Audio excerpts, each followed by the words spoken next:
From the garage that sparked the global self-care movement, welcome to the Human Garage Experience, a podcast where we have unfiltered conversations on self-healing, consciousness, and optimizing your life with fascinating individuals changing the status quo. I'm your host, Garry Lineham, and I'm honored to have you here. Let's get down to it.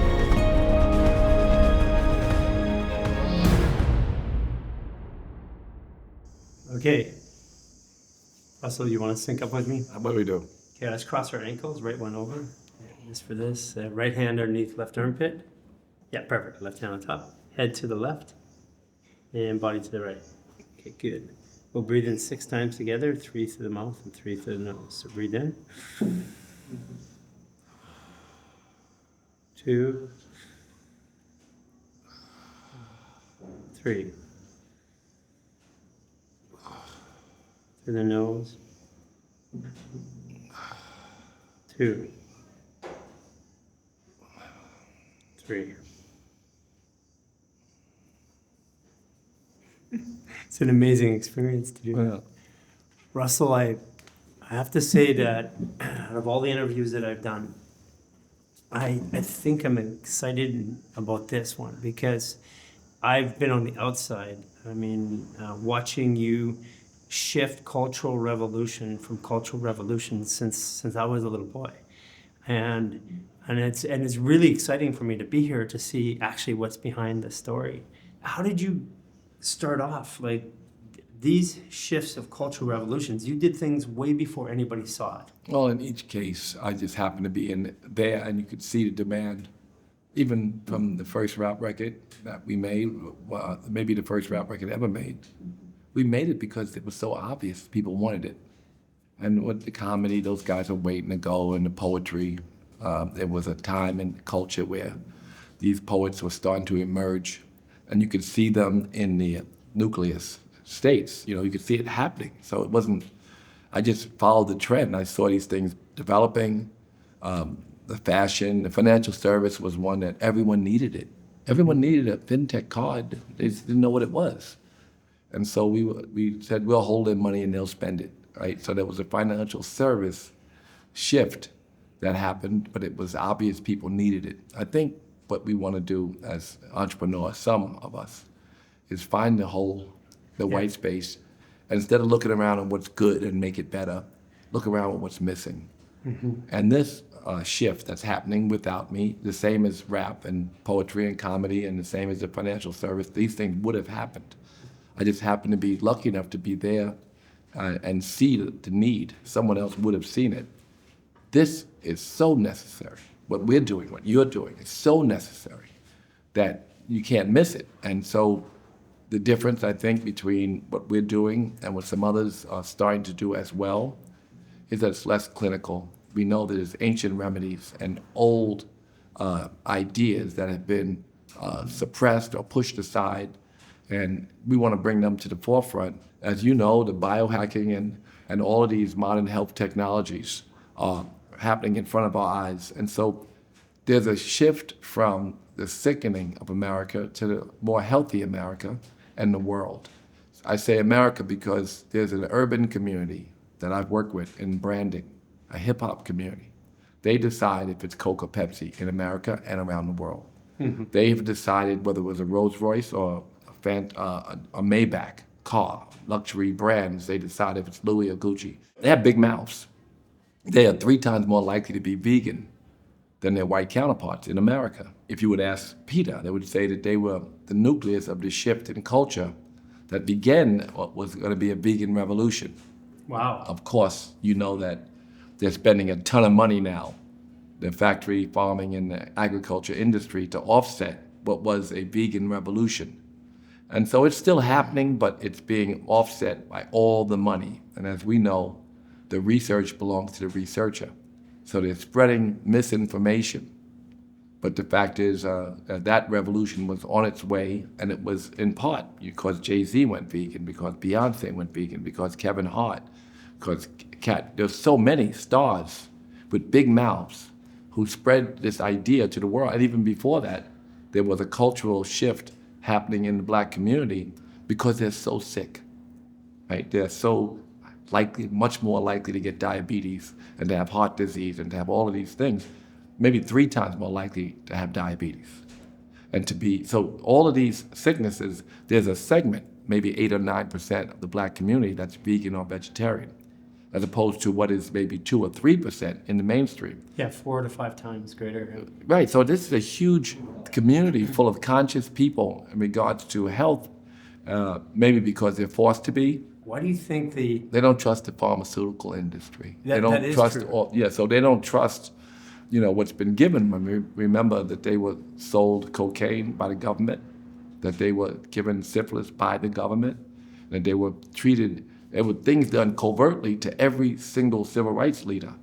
But So they the really average- have a distrust, a healthy distrust. The average some person in cases. America that would be watching this doesn't even know that that's true. They don't know that the government sold them cocaine. They don't know that the government gave them syphilis. The movie American Made, Tom Cruise is as American Yes. you get, right? Yeah. The TV show, the movie Catch Me If You Can, Yeah. about the first journalist to discover it. So the American government sold cocaine, crack cocaine, to the urban communities to fund the war. Yes. That's a well-known fact, and they admitted Yes. to it, but it seems impossible to some in the mainstream that it was true.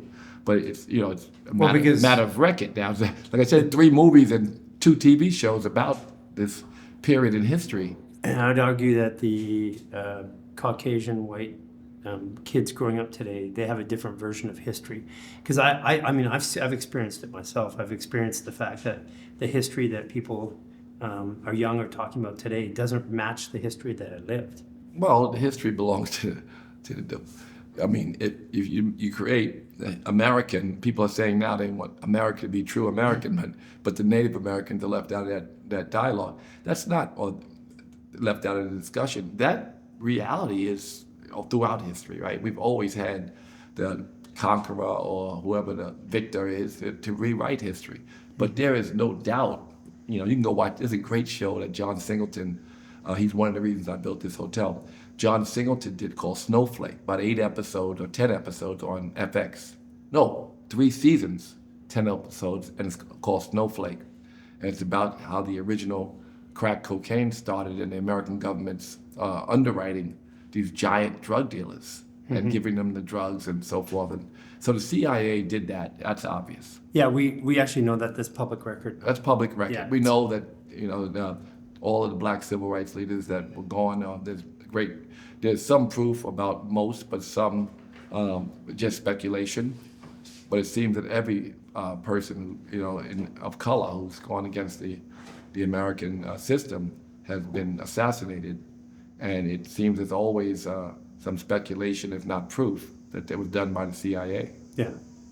I mean, we're coming into an age where disclosure is coming out, and Yeah. all these things are now being released by the government. So the actual files, like the files on JFK and things like that, are starting to come out, whereas the American public's coming to this truth. I'm not here to talk about conspiracy. Those things are pretty obvious. They're well known. They should be well known. Anybody can research them. Let's not talk about. We don't get in trouble. I don't need to. Get in more trouble. Right. Take me back to the start. Like, I'm interested to know how this hip hop revolution started, because we're gonna take it from there back all the way to where you are today in this health focus. But what was it? What was the world like when this started, and how did it start? Well, in the mid 70s and early 70s, hip hop was just a performance art, and it was in the parks. And by about 77, 76, 77, I walked in a club in Harlem, and I saw a rapper named Eddie Chiba. He was a great performer. And I was a kid, and I was a little misguided. I was in school, but I was involved in a lot of bad stuff, and I saw him, and all I wanted to do was promote parties with him. And he's this great rapper, and I'll give you some of his music. He never recorded, but Really? No, he and Hollywood, the greatest artists in hip-hop, never got to record. Wow. Or if they did, no one ever heard their records. Hollywood and Eddie Chiba it was a performance art. There were no records. So we recorded much later. It seems much, but it's only 4 or 5 years, 6 years later that they made the first records. And those records were made because there was such an explosion in the street. the Fatback Band saw DJ Hollywood. There was a guy named DJ Hollywood. He was so great. They left his name on the Apollo Theater, DJ Hollywood. They put Parliament, any giant band, Cameo, whatever the urban band was, the mainstream pop giant urban band. Hollywood would open, and he would put his foot squarely up their ass every show. And they would call ahead and say, if that talking DJ is going to be here, we can't come. And he said, well, he's selling half the tickets. And so they would, he would just be the greatest performer at the Apollo every week, no matter who showed up. And people went to see him and the band. And so that was happening, and the Fatback Band went, and they had these big hit records. And when they got to the show and Hollywood beat them up so bad, they went home and figured out how to make a rap record. And that was pre-Sugar Hill and pre-Mike Curtis Blow that came out. So it was, at that moment, we all knew it was time to make a record.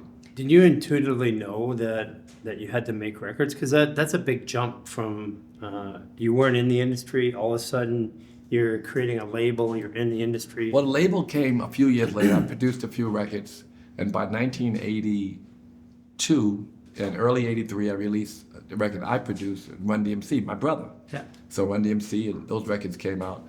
And that's when I knew there was a my label. favorite growing up as a kid. Were they? Yeah, absolutely. Yeah. So that was, at that time, I it was pretty obvious. And then the Def Jam Record Company came in 84. And then there was so many artists after that. LL Cool J, Slick Rick, and it was Curtis Blow was first, right? And then so many artists happened, as all the way to Jay-Z, Kanye, DMX. Those guys were some of the last artists I worked with before I left. Was it being at the right place at the right time? Is that kind of that's your gift, right? Yeah, well, it's my it's a blessing more than a gift. I mean, it's pretty obvious to me. It wasn't a creative, some big leap of faith to do the things I did with these artists. It seemed obvious and necessary, and the hole was big. And I always see there's a hole in the marketplace that you gotta come through. But this was a hole big enough to drive a truck through. It was necessary, and it was, it was obvious to me, and that's why I did it. I didn't think that I was doing anything that was so innovative by supporting or producing even these records. The records didn't sound, when I got to really make records, they didn't sound like anything in the world, except the live performances of the rappers. So when Sucker MC came out in early 83, it was no music under it, just the drum. And that's what we cut back and forth, right? So instead of doing like Good Times, or we did Christmas rap and it sounded like commercial R&B records, and we were rapping over it. You remember Chic's Good Times and Christmas rapping, which played every year. Those records were very commercial, and there were rappers on top. But when I produced records, I made records more like their performances. Mm-hmm. And that was also a very, because the thing about hip hop, it was honesty that made it real or good. The authenticity in hip hop is what made people gravitate, even if the first persons who played on the radio Christmas rapping was in Amsterdam. And I had never been anywhere past Amsterdam Avenue in Harlem, so we got on a plane and went to Amsterdam, and they were playing Christmas rap in 1979. Whoa. Right? And they still play it every year, right? We play Christmas rapping and Christmas in Hollis and other. So these records from back then, you could feel the honesty. You didn't have to live in Harlem to know that felt good, right? They were telling their real stories, which was new because everybody else was singing about love and light and That's peace. right. Yeah. And it wasn't always love and light and peace. So these guys were telling stories of what was going on with them. That's what you were capturing. There was a big part of the honesty was there. You could feel it through. It resonated, and even if you couldn't feel the language, so you could feel in their performance. There's a different kind of honesty. Yes, records like The Message, and these records were critical and were good if you wanted to explore their real life lived experiences. And so those records all the way through till now, sometimes the records tell stories that America mostly pushes aside. You were actually providing a way to inform America or to rewrite history in a way. You were We were just talking about that. Yeah, history is, is just like the research I was talking about for vegan diets, right? It's by the agriculture and factory farming industry will rewrite and send out a bunch of misinformation all over social media and kind of, change it, right? Right now, we're talking about taking stories, true stories, important stories, out of museums, Yeah. right? Yeah, So there's exactly. that, you know, there's a lot of stuff that is just our reality, that it's been that way. It's not new. So some people would say that you've been controversial. Would you say that you're controversial? I would say, I caused a lot of people to be uncomfortable. I was the number 3 most hated person by the NRA at one point. Thanks for watching and tuning in. These conversations have radically shifted my life, and I want you to experience those radical shifts too. Take these conversations and integrate them into your body by joining one of our fascial maneuver reset programs. Introduction to fascial maneuvers, 7-day reset or 28-day reset. We're gonna put the links below. Take that cerebral knowledge and that experience that you're having right now and bring it into your life by resetting it in your body. These programs have radically shifted my life, and I know they'll radically shift yours. Don't wait another moment. Reset your life today. Were you? Yeah. As a badge of honor. Yeah, well, it's okay. I mean, it was my belief, living in the hood and people getting shot all the time. I said, why do they have guns? And why is it okay to have automatic? Those things were, to me, concerning. And then I went up against the prison industrial complex, and I got 10 or 15,000 people out of jail and changed the law so those more people wouldn't go. I think the prison industrial complex, this is something that people don't know. And for people who know me, I actually was arrested by the feds and incarcerated for 17 months in solitary confinement without even being able to air my case or my story. And so most people don't realize that this prison industrial complex was actually meant to enslave people. Well, I don't know if that's one of the functionalities of it, but it was, do you remember, 96% of the people in jail under the Rockefeller drug laws were black or brown. Black. Yeah. And if you think about by the way, that, I personally saw that. So, and the reason they were in jail was because they decided that crack cocaine, which is cocaine mixed with baking soda, carried a sentence that was astronomical versus cocaine. So if you were white, you would generally, more fluent, you would take cocaine and you could make your own crack. Yeah. But if you were a crackhead in the street, you would buy it. So to buy the crack, infinitely more dangerous and more, and you could go to jail for, There was 8 times more time per Yeah, that was the sentence. number. I was searching in my head for the number. 8 times more time. And, you could get off the other one. These are mandatory sentences. And that's what we fought, the mandatory minimums. People go to jail for little bits of crack for 15 years. Yeah. So we were able to change that, and then people were released. Even then were released tens of, maybe 15,000 people. I don't think that people realize, they see you as a producer, hip hop producer. Fintech, I don't know if everybody really understands that, which we'll get into in a second. But I don't think people recognize the fact that you were there supporting cultural shift. Like you said, with the mandatory minimums in the prison system. Without that, there were people that had just a little bit of cocaine, literally giving up their life to go to prison, while a stockbroker, on the other hand, got cocaine and he got off on probation. That's right. That was literally happening during the late 80s, 90s. That's right. And so we were lucky enough, we had a rally, we had a couple 100,000 people, and we negotiated with Governor Pataki and the Senate, who wanted to keep things as they were, and the Assembly. So they're both in jail. Joe Bruno, I think, and Shelley Silva. So the head of the Assembly, Democrat. And then after we got the deal done, we went back, and it was still a difficult run, even though we had a Democratic governor who had marched with us. Senator Patterson became Governor Patterson. And then we had another vote, and we barely, and so they changed it, and judges had discretion. The first time we reduced the minimums dramatically. Yeah. The second time, we made it so judges had discretion to reroute people towards rehabs or lesser sentences. Yeah. So we have you starting off in the hip hop, seeing a hole that was there, filling it with music, producing records, and then starting to do social impact, looking at what were the inequalities.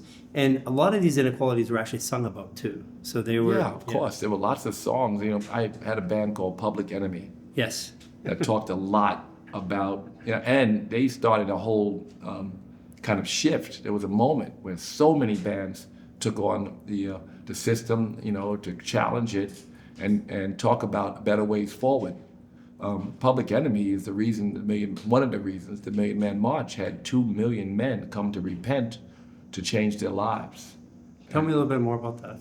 When I grew up, there were, I was a kid and I was in really dangerous stuff, and I went to see a teacher who was very respected in the hood, every hood in America. It was Minister Farrakhan. And Minister Louis Farrakhan told us that the government is selling you crack. And we were like, I'm selling the crack. But the government was selling. And of course, that conspiracy theory was then confirmed. Maxine Waters and all the civil rights leaders knew about it and talked about it. As there's a journalist who wrote the first articles, Garry something or other, your name. And he wrote an article, and they made a movie about him recently not so recently, a couple of years ago, called Kill the Messenger. Right. And they blew his brains out. But he wrote the articles about the government selling crack cocaine. He really got deep into it and had all the proof and By the way, for someone who doesn't know this, like, you could get a rock of cocaine, which would be like $10. But the amount of cocaine that it would take on the street to make it was like $40. So somebody had to be subsidizing that difference, and it wasn't the dealers. That was one of the things that was what people didn't know. There's no question, and again, it's public record that it was the government's effort to fund a war that Congress didn't want to fight. Right. So that reality is, I'm not here to disrupt regarding government. I've kind of given up on politics. The better choices, depending on your personal. I find as I've gotten older to lean more conservative in some ways. I think there needs to be a level of discipline. Progressive means progressive, and I find the left not great listeners. I don't have a horse in this race. I do believe in reparations. I do believe in DEI. Look what they did to DEI. They gutted it, and that was Democrat. So I have problems, with being a blind Democrat. Yeah, you have the best of both. Is that there's something good in all of it. I think we would have been in a war with Iran, for instance. Yeah. I think that we would have. I think that the little things like the Rwanda and Congo. There's more to do with Congo, but finishing that off, that was a big deal and overlooked. And I see things that's done by this administration that will take them, and we should have. I don't know if we have to celebrate them as much as we have to recognize that no political party has really been supportive of lifting up African Americans after their struggle, and none recognize the infrastructures. They barely recognize the infrastructure that's kept them from flourishing. And I don't, and I also feel like there's a lot of victimhood, in the left that kind of holds people down as well. Welfare, for instance, should be more like a trampoline. There should be education and opportunity, and it shouldn't be a couch. It should be support for growth. So I believe a lot of these things. My daughter would kill me. She's a Harvard graduate at 19, and she was a political science major. And Cornell West, if you know who he is, was her professor. So she's very liberal. And I say, so we lately, and she said, you are such a champion. I still believe in prison reform. I still believe in the evils of the factory farming industry and food safety, which is, for instance, Bobby Kennedy. I've known him 35 years. I believe that what he's doing, I'd rather investigate every crazy thing he says, if they're crazy at all, than go for status quo. Yeah. The disruptor, in this case, it's very important to have some transparency and honesty in government. It seems I occupied Wall Street every day. I was on the news 3 times a week, defining it. It's simple. Wall Street controls the government, and we occupy Wall Street. It wasn't about each individual. It was about, and then we brought a bill to the floor. Dennis Kucinich, that was his last term after 25 years in Congress, to have the government do most of the funding for these campaigns once they got off the ground, so it would be a fair and election. And then you could have, and also no control, because the money was coming into politics and comes into politics, controls our government. We wanted to eliminate that. And that was his last time in Congress, Dennis Kucinich. I brought it to Occupy Wall Street. We did a press conference. I spoke at the Black Caucus. I spoke at the Progressive Caucus. Nancy Pelosi introduced me both times. The Democrats stood up and clapped. The Democrats clapped when we were fighting the prison-industrial complex, but they were being driven back and forth to Albany in limousines by the prison industrial complex while they were protesting. Yeah. So, it's just a question of who takes the most money for whatever issue it is, and that's how our country, unfortunately, is. That's our reality. Now, all of this stuff took a toll on you somewhere, like physically, and that's where you made this change and where you're coming to now. Well, 30 years ago, I found yoga, actually. And so it was a part of my shift in terms of my investment in social and political matters, because it was part of my gurus told me, if you have a voice, use it. And so it was, Jiva Mukti, you may know these yogis, and they were they made me vegan. They gave me a lot of inspiration to really dig deep into the yogic scriptures as opposed to the physical practice. Mm-hmm. And that to me is, those Bibles, the Yoga Sutras, the Bhagavad Gita, the Hatha Yoga Pratipika, these basic scriptures that teach you what is the science of religion in the end. They're just telling you what you know. Most of what's in all scripture, when it comes to instructions, are etched inside you, right? In your meditation, you could write. If you were a deep meditator, you could dig deep and find whatever is in any, Jesus said, behold, the kingdom is inside you, right? And be still and know, right? And then it's every prophet. Taqwa, this consciousness is in the Muslim faith. Christ consciousness, or heaven on earth, is how Christians describe it. Samadhi or moksha, Hindus and yogis talk about. Nirvana, Buddhists talk about. This idea of Christ consciousness, or idea of God's consciousness, is central to all the prophets' teachings. And from there, we operate with God's will, because we're here now in the present moment, right? So we know that. We live in a bubble here in Bali where everybody is seeking self-discovery. They're all working, and they know that in the self, God sits, or in God's consciousness sits when the mind is empty, right? We know that as yogis, and even in your practice, you talk about that. So, you're part of a cultural revolution. It's obviously taken an impact on you. You started down this yogi lifestyle, and you meditate, you practice, you eat plant-based, and you came to Bali. And how did that transition happen? Because I feel you're on. Well, I went through a scandal, which, if you're really interested, you could read my lawsuit against HBO. It would be shocking to anybody who's interested. I don't want to revisit it. It's been a very difficult time, but I went through a scandal, and I came here 7 or almost 8 years ago now. It was 8 years probably now. So I came here to visit, to spend a few weeks out of the mud, because at the time there was a lot of media. And I went to, and the people standing in front of my house with cameras, I came here for a little bit. And then I came back, I missed it, and I came back like the 6th time that I came back here. I bought land and I built that house. Beautiful house, by the way. Thank you. I love your house. Thank you. So I built that house, and then I realized when COVID hit, I realized, oh shit, I live here. I've come back and forth so much, but I really live here. And I found a company which I worked on, and they were in Singapore and all through East Asia. I worked with them, and I found that it was peaceful, and everyone's, it's like yoga and vegan Disneyland here. Yeah. Right? And so, at 68, this is a good plan. I go back all the time.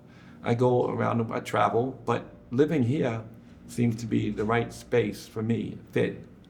So anyway, I was sitting on that couch, and my buddy Andre Herbal came. And Andre Herbal was a music guy. He used to manage a group called Jekyll and Hyde. He was a rapper before they were rap records. And he made a record called Genius Love Rap, big record. And I was his manager. And Andre left because he wanted to make more musical rap records. Remember, I just described making Sucker MC and how there was no music and it was very hardcore. Andre made melodic rap records, and I was like, we have Public Enemy, we're loud and abrasive, we have the Beastie Boys, we're not doing that. And he left and started his own company, and he made this huge company called Uptown Records. And for all these years, we were competitors and best friends. So he sat on my couch, and I told him a story, which I thought he would laugh at, and he did. I told him that Krishna had come to me in meditation and given me a name. He was like, fuck it. I knew he would say that, but it was not. And he wasn't surprised I said it, but it was funny that I told him that. Krishna gave me a name. What's the name? Govinda Dasananda, God's blissful servant. I've written 5 books on happiness and spirituality and health, and now I want to really, dig into it. I want to really make that my last chapter of my life, not only writing books, but actually, because when I walk the street, people say, oh, Slick Rick changed my life, or music that you made, or comedy was so great. And then when someone says, now my life is different, now I'm 60 pounds lighter, I meditate every day, and I'm happier. The core of happiness is self-discovery, right? It's the seconds of presence. So the pursuit of that, all the other things are for that, that's the core. So if I could give that, more of that, then that would be my last chapter. If you're already a coach, a practitioner, or an instructor of any kind, and you want to transform your life and help transform the lives of others, join our certified coaching program. The links are below. This is one of the most powerful things that you can do. Be a part of this worldwide movement that's transforming the world, and take that step today. And I told Andre what Govinda Dasananda, God's blissful servant. He said, I'll call you G-Das. That's how the name came? So the name is G-Das, means God's servant. Wow. But Andre went home and he died. COVID attacked his heart because he had heart disease. And and I mentioned John Singleton with the show about the government selling cocaine. And the show is called Snowfall. Such a great series. Anybody who hasn't seen it. But anyway, they both died from heart disease and COVID attacking their hearts. And so many of my friends have died because of lack of self-care. And so I'm wanting to teach people to be more conscious about their food safety issues, the food safety issues that exist, and about their movement. It's so critical. The practice of yoga is good, but you gotta move those 14, there's 14 parts of the body according to yogis. They all gotta move. They all need circulation, right? And yeah, it's funny that most people don't realize, but the joints actually don't get circulation unless you move. So, and our lifestyle people go to the gym and pretend to move, but it doesn't work. You have to move. So whether it's fascial maneuvers or yoga or something, you have to move those joints in order to get the circulation. And it said no sickness could come to someone who does yoga daily. They meant the asana practice, but they also meant the spiritual practice. But I apply it to the physical practice, because if you move those 14 parts of the body properly, then sickness can't sit still because the circulation is going. Arguably, your friends are getting older and look older, and you technically look younger every day. Like, you do not look 68. You don't act like a 68-year-old. You act. We don't want to when act I'm like down that here, shit. you act like a kid. Well, we don't act like that shit. We can help it.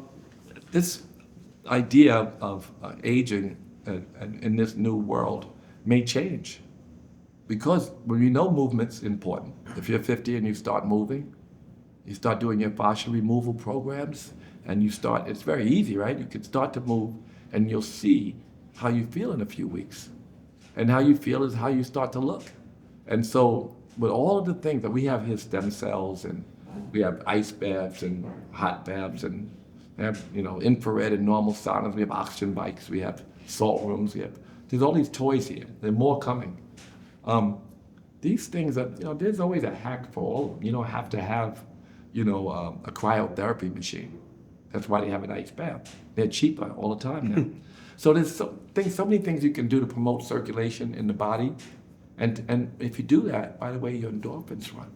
And what do we want but to be happy and have our brain awake? Yeah. So this is why the yogis talk about an empty mind. And so does everyone. But the yogis specifically talk about, yoga chitta friti nirodha. Yoga, the cessation, fluctuation of the mind. When the mind is still, then there's yoga. Then there's just God's consciousness. That's all we want, is another second of presence. Whether it's the new car, or the orgasm, we want a second of presence. And if we can extend those seconds, then that's all we want, right? We want to get a comfortable seat and be in a state of needing nothing. That's what's interesting because, when I go around the world, I look at wellness resorts, and what you've done here is amazing. First of all, I want to just tell you the artistry and the design of the facility and the rooms, the thought of it is unbelievable. Walking into the rooms and having the artwork on the wall backlit and the tub that's sitting there, the artistry is just unbelievable. And I was shocked because I've been here many times, but I haven't stayed here. And I just started staying here the other night. Fantastic. But you have a lot of resorts have gone off and they create wellness. They create biohacking and they create stem cells and they do all of the biohacking things. But what's great about what you've done is your primary biohack is movement and meditation. First, yes, it's great to have stem cells. Yes, it's great to have all the vitamin drips and the NAD treatments and peptides and all of these new things. But you got to move. Yeah, you do. know that. You teach people that. There's no substitute, no chemical substitute, certainly, and no man-made substitute for movement. And if you want to reverse a lot of the sickness, you have to keep circulating through the different parts of the body, including the veins and everything else. You have to do it. I think it's over and over. The research tells us this more now than ever. We see that factual research, because they would rather tell you that everything else, that you can take a pill. But we know that taking a pill mostly has side effects and mostly doesn't really give us the desired effect long term. Yeah. It just, hides or masks the problems that we may have. So what do you see that you have a lot of people, a lot of your old crew that comes here too. They got to be amazed, first of all, but what do you see that they're struggling with still? Like if there's a message that you could tell them that they're not listening to, because they come in here and they want to transform. Well, we've had quite a few people visit me. Usher's been here twice. Mike Tyson's been here twice. Which, by the way, thank you for that. I'm going to meet him soon. And, oh, yeah. You guys are meeting, yeah? Yeah, I'm looking Taraji's been here twice. David Banner has been here, and this is all before the park. But the healing, Ben Vereen came here to stay 2 weeks. So did Taraji stay 2 weeks, and they stayed 12 weeks, 10 to 14 weeks. So I'd say 12, but they stayed more than 2 months, right? 2.5 months at least, and they changed their lives. Mm-hmm. Taraji went on NBC and had a big special about how her life was changed from visiting Bali. Mm-hmm. Ben Vereen came here, and he ended up leaving with the nickname Uncle YN. So he really got into the local spirituality, the Hindu spirituality here. It's its own kind of Hinduism. And he got into all the things. We went to Bikram all the time. We meditated every morning. We did a lot, and he was in a difficult place. We went home. He hadn't sang in 3 years. He sang on the stage here for the first time in 3 years. Then he went home and sang with Liza Minnelli. They went on the road or whatever, but he really got to find himself again. And for and my daughter's here. She was struggling a bit in New York. She lives here now. And she came and we were meditating when she was a child. So she started meditating again, and we went to class every day. Then she would go out and sing kirtan. She's singing to Krishna and all. Now she's focused on building an AI toy. But it was a place for healing, not only for others, but for my daughter. I love your daughter. She's so funny and animated and articulate. Such a unbelievably gifted child. She was a kid who ended up modeling like her mother in a very toxic, difficult world. Her mother came from a more difficult place. She came from an easier place. And America, in New York, by herself in an apartment, modeling, was difficult. And now, she's so brilliant, right? So now here she is building this AI tool that everybody's around all the time, like they want to know when is it finished, because they've seen some of it, and it's going to be life-changing. Certainly, she's on a path to build something. We don't know who's building the same thing, but it's so necessary. Yeah. Like I said, as entrepreneurs, we build things to fill a white space, to do what people need but have not provided yet. We provide something new, a vehicle for poetry, a vehicle for, whatever the storytelling might be, and something new, a new space that needs someone to fill it. And what she's doing and what's going on now with AI, there's so much stuff undone. And kids can see what's undone, right? We need this, we need a predictive model for that. We need, so it's a pretty, it's over my head, but, I've had some really smart, I had a guy who's the head of a sovereign wealth fund in the Middle East, and he came, he's like, my God. Albarati? No, Abdul. Yeah. But I don't, but. By the way, I'm in pretty tight with those guys too. Oh, really? Yeah. Well, of course, you have so many followers. It's like all over the world. I was surprised, me, the last person to know a lot of stuff. I posted you, came to meditation in the morning, and I posted you, and all of Bali was like, oh my God, is he here? So you've built quite a following, and it's just starting too. It's just starting, yeah. It's what I was going to ask you next is, and it'll lead to what I feel that I'm a part of, is, are we on this next verge of a cultural revolution, like worldwide, do you think? Well, listen, because of the food safety issue that we all face, because people are dying at a younger age in America where they have big voices, and they'll have it for a few more years at least, right? It's shrinking, but still the biggest voice in the world are the cultural artists and icons, and they all are part of the shift, and they're selling their friends and fans these ideas. And so I believe that we are in the beginning of a cultural shift of consciousness regarding health. And we'll see it. And there's so many people working so hard, building so many new toys. The health technology industry is exploding. The real understanding of the natural remedies that there was a guy, Dr. Sebi, you must know Dr. Sebi. Dr. Sebi literally changed my life because, my first fast was 44 days. First fast? And 2 weeks without water. Because I just said, once I was in, I believed this man, and I believed what he said. And I looked at a couple other fasters and I said, there's something to this, and I want to know this, I want to understand this. And when I went through that first fast, I was actually angry by the third week because I realized that everything I knew about food and medicine was actually not exactly true. Most of it lie when I got to the third week of my fast. Wow, that's fascinating. 40, wow, that's just, so. And I did it, by the way, for 2 years. I did 10 to 20 days a month every month. It was my cultural revolution, it was my shift, and that's why part of the reason why I'm here today. Yeah, so Dr. Sebi and the urban community is really that big brand builders, best brand builders in the country, in the world. And so then as we're changing, and as they're changing, like again, when Beyonce and Jay-Z went vegan, it spread. So many people went vegan. When Kevin Hart went vegan, and they was, again, big mouth, Joaquin Phoenix and other people also have big, Alicia Silverstone. A lot of people had big voices. But for some reason, if the hip hop community does something, it's not just, look, my hero is doing something. It must be cool. We have to all do it, right? It's kind of part of the power of culture icons. They can make culture shift, and they are very much into taking care of themselves. So we actually are. And ironically, the Black community is leading that shift right now. They're also the sickest and the healthiest at the same time. Yeah. You can go to ChatGPT or Guac or anybody and ask them. They'll tell you what I told you, that they're 3 times more likely to be vegan. They're way more likely to use natural remedies. They're way less trustful. I don't know if that story is written a lot, but of the pharmaceutical industry.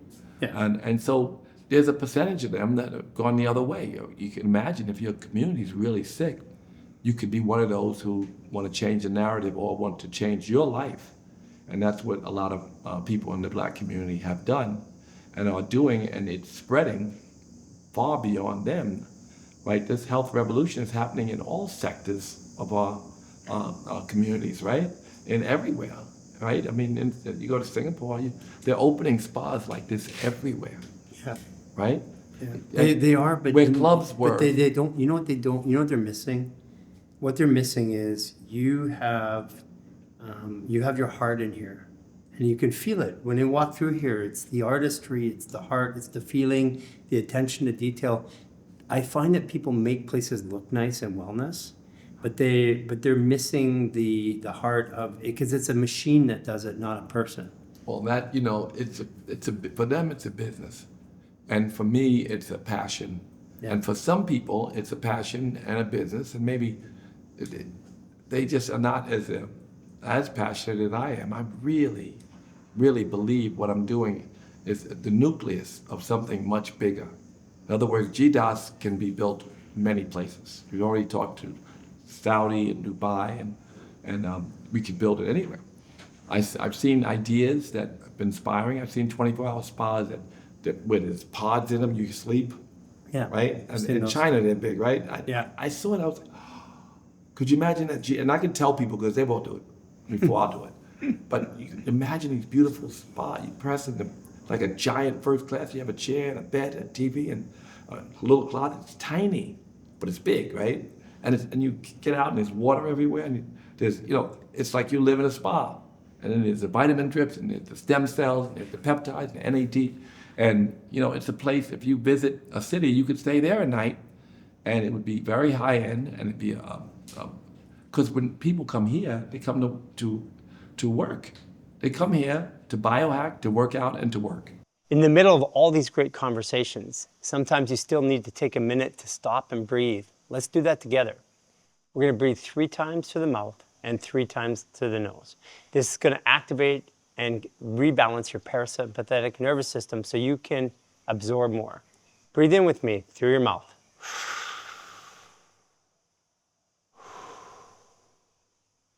2.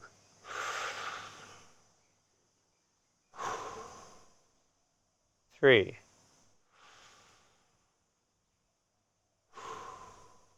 Now 3 breaths through the nose.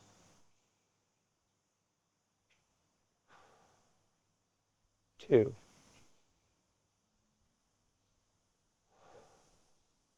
3. Now with that simple 6-breath reset, you can go back and enjoy more content. There's a place down the block which is very inspiring. They started after me and finished before me. It's called Nirvana, right? We're brand new, we just opened.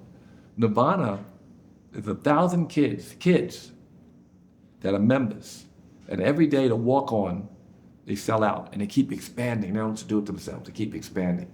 And that's where they hang out all day, every day.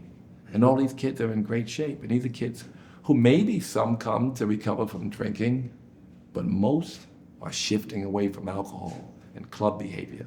And in the places where clubs are dying, these 24-hour spas will spring up. They're going to spring up. And you're going to see it as, this is where we're going to go Friday night. What are you doing? Going to the spa. We're going to hang out there, and there's music, and there's culture, and there's health, and there's a great restaurant, and there's all these things are there. So I see that. And it's not even, it's like already written. Like Yogananda would say, the imagination is God. I imagine this. It's true, right? It's already true. It's happening. In London, I saw an article, a TV piece on the streets where they had all these clubs. They were like, in the place of those clubs, there are Pilates studios and yoga studios. Yes, in the place of those clubs, there'll be things that are more fun, more healthy, and part of our future. So that's happening. Yeah. Yeah, I can see that. And it's really... Look at the rise of your work. Yeah. Right, that couldn't have happened 15 years ago so No. quickly. It's now. It's literally now. Yeah. It's literally now. It's we bumped at the right place at the right time. I kind of That's feel... what I'm saying. We're doing what I kind of feel like God's I'm you. given us, yeah, God's given us a chance to serve in a meaningful way in the middle of, we didn't create movement. We didn't create yoga. Yoga's been around 1,000 years. I've been practicing yoga 30 years, but the time to really spread it still is now. Mm-hmm. People practice the physical practice of yoga, but the holistic approach, including the other 7 limbs, there are 8 limbs in yoga, as you know. Those things they're always written in the scriptures. They're in the Bible, in the Quran, in the Torah, but people are now using them in an organized way, and they're storing them, because you have to remember, yoga is the science of remembering to remember. Yes. You already know. what to do. Yeah. You already know to practice non-harming, non-lying, non-stealing, control of your energy, and greed. You know these things. There's the yamas. They're not new. And the niyamas are cleanliness, contentment, hard work, dedication, and focus. Study of self, which means any scripture can teach you about the higher self, or Ishwara Pranidhana, giving you all your efforts to God. These niyamas, then the asana, the fifth, these are things that the science of happiness. Yoga is the science of happiness. Yeah. So those scriptures, especially the Yoga Sutras, is a science book for happiness. And it's been written over and over again by different prophets. Yoga is the one that is not religious, although you practice it religiously.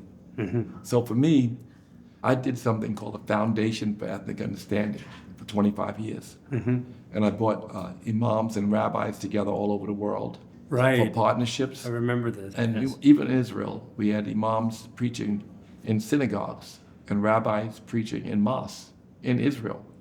And that was the Holy Grail, right? If we're doing it in London and France and in America and Canada, doing it in Israel, they laughed at us. It's another thing about ignorance. It'll take you everywhere. The press, they thought it was hilarious when I said, I'm coming to Israel, I'm going to have this program that we have in other parts of the world happen there. We're going to share pulpits and share stories and find this sameness of these religions in these places of worship. And the imams set foot in the mosque, in the synagogues, and vice versa. In 50 synagogues and mosques. It's not a lot, but we did it. I don't know how many, hundreds, maybe 1,000. We did. Yeah, that's bridging the gap, and I feel like we need more of that. But this comes not from the institutions. It comes from someone like you, who says we can make this happen. The institutions are so long. So obvious. They're the same. Yeah. So yoga is yoga is that's a centerpiece where people from all faiths can even worship, because these ideas of self-discovery is like God's consciousness. Therefore, everything taught in the Yoga Sutras, which we don't know when it came, before or after these other scriptures, but everything taught is taught in every other scripture. There is no difference. The sameness is crystal clear when you think of yogic science and any other religious, famous religious, or children of Abraham for sure. All of them and the Buddhists fit right into that same philosophy, set of belief systems. I think that people would be super surprised, or they will be when they watch this, because the depth of how you treat life. You're a master of life. You don't take anything lightly, but you take everything lightly at the same time. You study, you involve, you push people together, you bring ideas like music, and that's what you've been doing. Is you've been taking faiths and putting together like music. You're like a DJ of spirituality. Wow. Those 25 years working for the Foundation for Ethnic Understanding, those experiences are amongst the most rewarding experiences in my life. And, it's needed now. I don't like anything about what Netanyahu is doing, but I feel so bad, and they're so unrelated, but related because the world has made it so. I spent my whole life fighting anti-Semitism, and I still do when I can, and Islamophobia as well. But what I did was I had imams go out in the street, and fight anti-Semitism. In France, we had big rallies and imams stood up. And in America, we had a bunch of rabbis. We had I Am Muslim for a Day.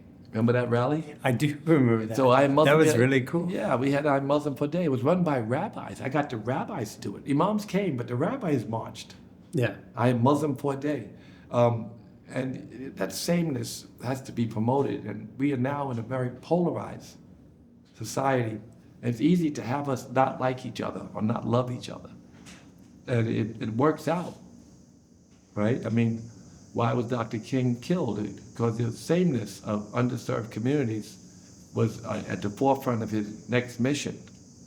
So the poor people's revolution was where poor people are most divided. Poor people were going to be brought together for social justice. And so he had to go, right? So I mean, I don't like, I don't want to be wrapped up in politics and say things that will create, because I'm old now. You know, I've been through a lot. People have pointed to the fact that I've done these things throughout my life, and I made a few enemies. And, you know, I have my children to live for, and this next revolution is you have to pick your battles. I called Bobby Kennedy. I said, man, you got too many people wanting to kill you. You have too many people. You have to double your security. He told him that when he was nominated. He said, I have security. I said, no, you have to double your security. Because of things you've said, and now here you are walking into office, and when you get in office, you probably get some of that shit done. And of course, people are reacting to him by doing some of the stuff that he's prescribing. Some of it may not be, you know, the liberals beat up, but they talked about food safety their whole lives. Now here's a guy who's questioning the system in ways that are healthy, and they're so against him. But I'm totally in support of his work. Make America Healthy Again is a great initiative, and I don't understand how anybody could not want him to challenge, because of course there'll be research before they do any of the things that he suggests, right? Anything that he suggests, you know, they're gonna go crazy if you do something that The research against him is done in the media. What are some daily habits that you have that are non-negotiable that have made you into this person? I try to tell people to be attached to nothing, and yogis should be attached to nothing. I make meditation every morning, 8 o'clock. I don't care if I'm in an airport, you know, and the flight's gonna leave at 8:05. You know, I gotta figure this out. What am I gonna do? I make my meditation every day. I go to yoga every day, sometimes twice a day, the asana practice.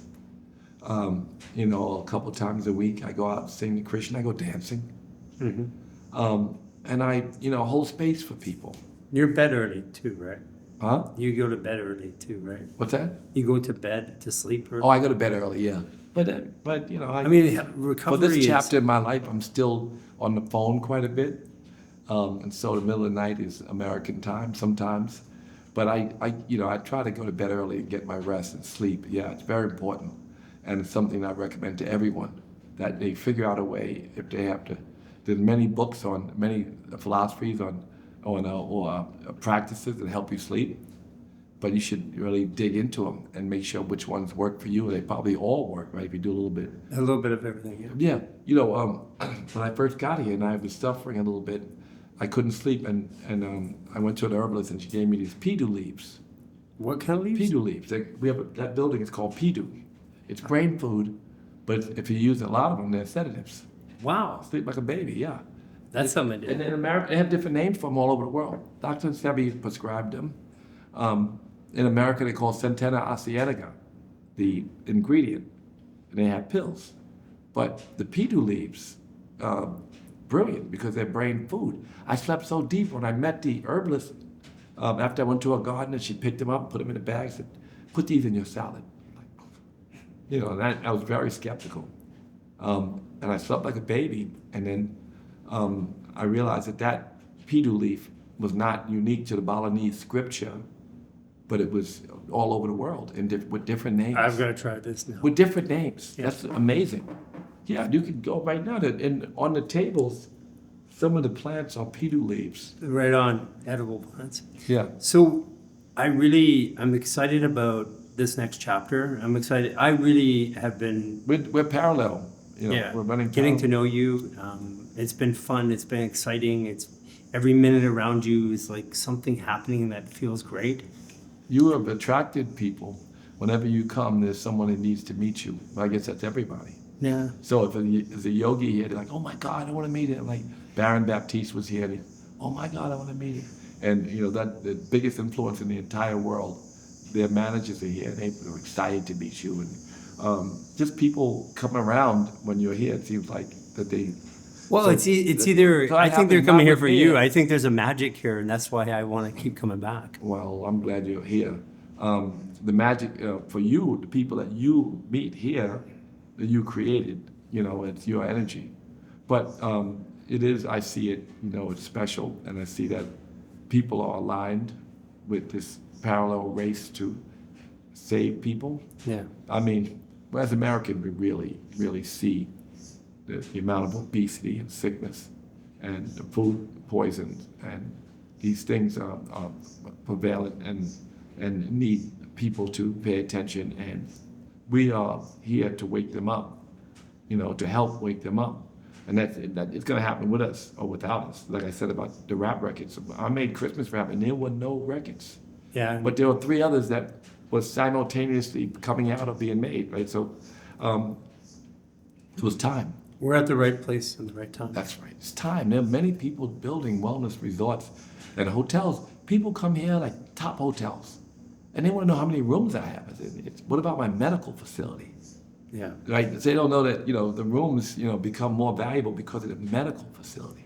Well, they're starting to learn that, and that's They're learning, but they still want to ask me when they try to value that I own this place 100% for now. Or the company does. So it's like, it's not, it'd be great to have I've met so many great curators for the medical facility. And I've met so many great hoteliers for the hotel side. And so maybe, for me, I just want to build more. I want to accelerate the pace. And of course, this is a brand. GDOS Health and Wellness Products. Yeah, I'm really GDOS, excited all about the things what that you're doing. it can bring to communities that need it so much. Russell, thank you for spending the time today. I mean, it's unbelievable getting into your mind.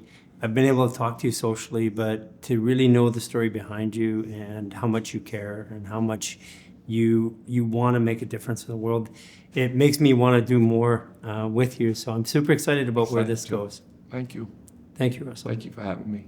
Thanks for tuning in, and if you enjoyed this content, follow us on social media channels, The Human Garage Experience, Apple, Spotify, and all other channels. We're on a mission to inspire 1 billion people worldwide, and the way that you participate is by liking, subscribing, and sharing our content. Every share that you take brings us one step closer to that billion people. This has been a fantastic episode. We enjoyed presenting it to you. Be a part of this worldwide revolution and share it now.